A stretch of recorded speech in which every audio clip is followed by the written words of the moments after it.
Good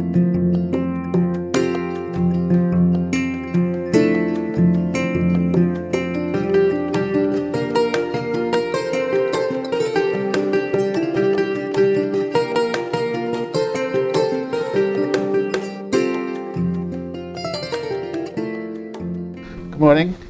Thank you all for coming. Keep me waiting a bit. I'm Eli Wilner. Welcome to the Nonprofit Help Desk's sequence on organizational development. This is course 1 of 6, as you know. I prepared the curricula for these courses, and if you look through them, you'll see that they're very ambitious. And may have been wondering how we can cover all that in one day. All I can say is we'll try our best. I'm obviously not going to go into as much depth on certain topics as I might if there were a course dedicated just to that topic, and some of these topics certainly could justify that. You know, we're talking about online marketing of your organization can be a course in and of itself. So for those, you'll get a good taste, you'll get some direction, you'll have an idea of, what to do to proceed, and definitely some actionable information that you can use. But, that said, it's definitely not going to be the complete and last word on the topic. Other of the topics I decided to spend a little bit more time focusing on. In particular, you'll see that the program focuses more heavily on actually writing a grant proposal and the elements of a grant proposal than in other things. The idea behind that is that in all your outreach and marketing and organizational development efforts, the first and foremost thing you're interested in is providing your services. But the second thing you're most interested in is providing the fuel to enable you to provide those services, the funding.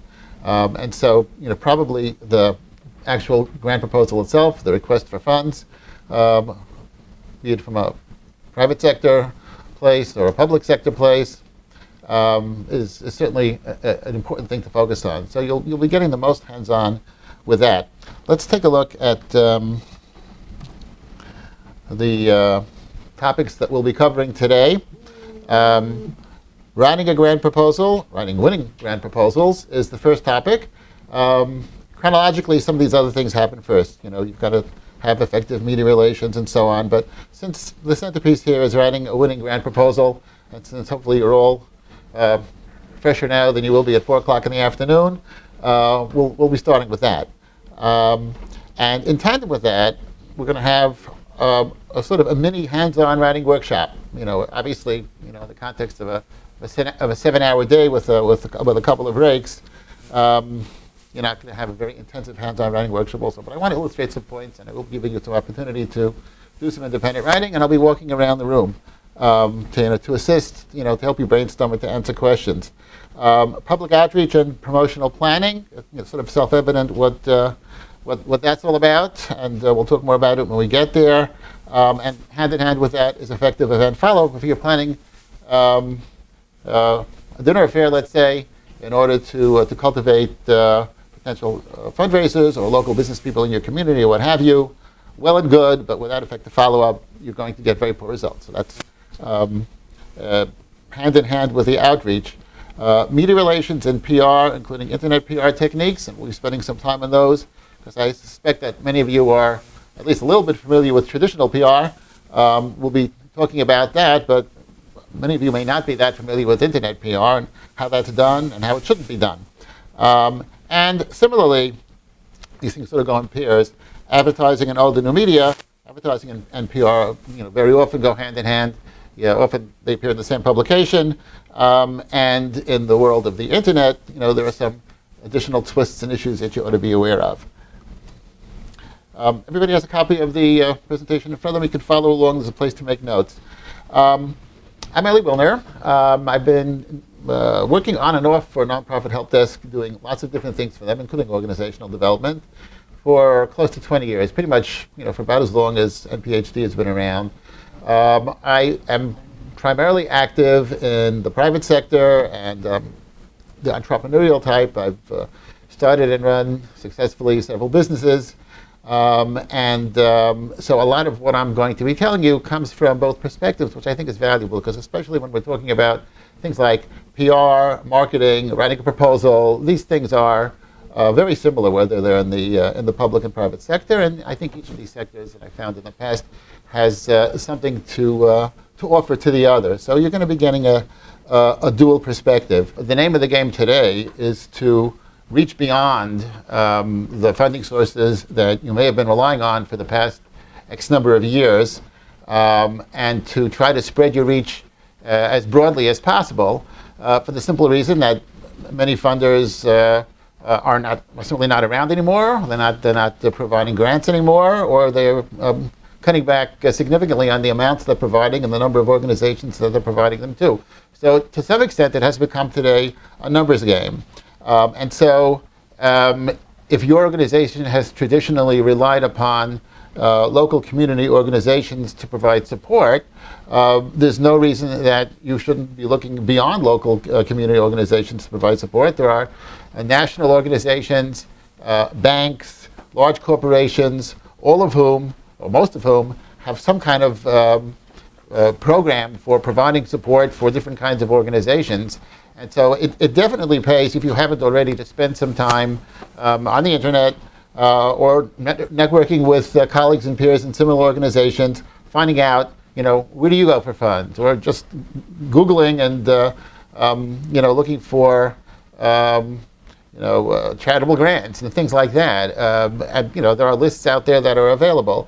But a key thing, don't just rely on what you've been relying on in the past, because it could be the beginning of a process that can lead to strangulation. You just have to broaden your outreach, and that implies that a lot of the organizations that you'll presumably be speaking with, you can't assume that they are as directly familiar with your organization as some of the local bank that knows all about you because you're right around the corner from them, or the local business that similarly knows all about you. You have to be much more explicit about describing what your organization is all about, the services it provides, and making a very clear case for why the particular grantor that you're sending this application to should be funding you, given that, like everyone else, they've got more limited funds than they have in the past, and probably have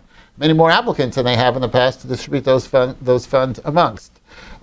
So it becomes very, very important to focus on the formality of a grant proposal, in addition to just continuing to knock on doors, which is always effective. Also, many organizations, the larger kind of grantors, Chase Foundation, let's say, just to pick one name, which does provide a lot of charitable funding to many different local organizations.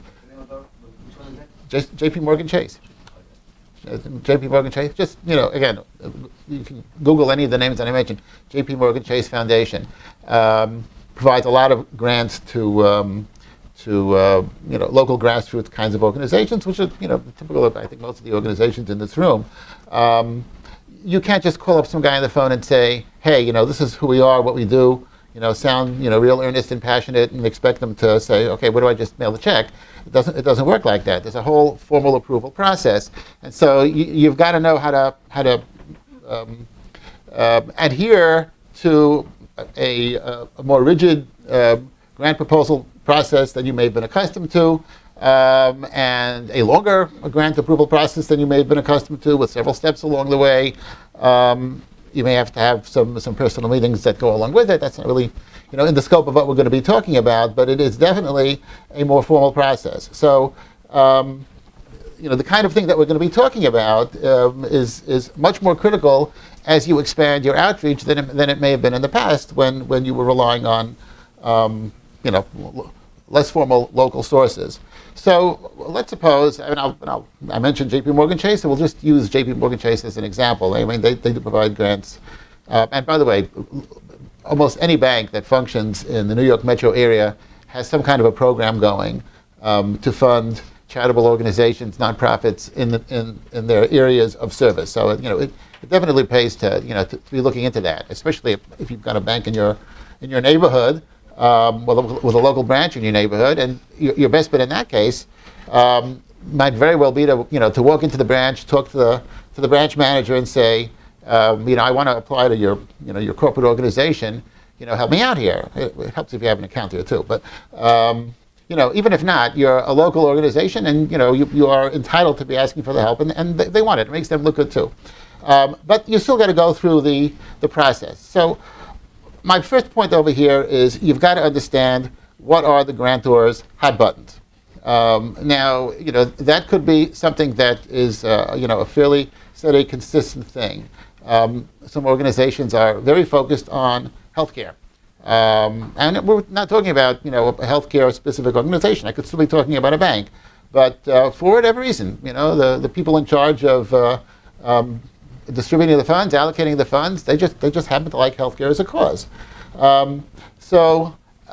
If your organization has absolutely nothing to do with healthcare, you're probably best served by looking someplace else, to devote your grant application energies. But if you can find some peripheral relationship between what your organization does and healthcare, then that's what you've got to play up in your grant proposal. So if you provide services to AIDS patients, that's your organization. Is that strictly speaking healthcare? Maybe you may not provide healthcare services per se, I don't know. But even if you don't, certainly that is an issue that is related to healthcare. And you can certainly spin your grant request in such a way. We're talking about, let's make it explicit here that we're not talking about making up something out of whole cloth. You're obviously going to be talking about what your organization actually does, programs you really offer, but it's to some extent a matter of presentation. With other organizations, the things they're concerned about are very ephemeral and can change from day to day. It just it's whatever may be the fad or politically correct or the interest of the president of the bank, on that particular day, and so it pays to check. Now, a lot of organizations that are, the larger organizations that are more formal about it, will have websites that explain it, and you've got to read them very carefully because a lot of times it's between the lines. So it may be out there in boldface. We help the disadvantaged. Well, great. I mean, every nonprofit to some extent, in some way helps the disadvantaged. And that's not really going to assist you in determining, this is a pest, what you should say in your grant proposal. So if you don't see it explicitly, what you should do is, look for a list of other organizations that they funded in the past. So they help the disadvantaged, but you may be looking at a list of organizations that they've helped, and you may see that most of them have focused on providing remedial education.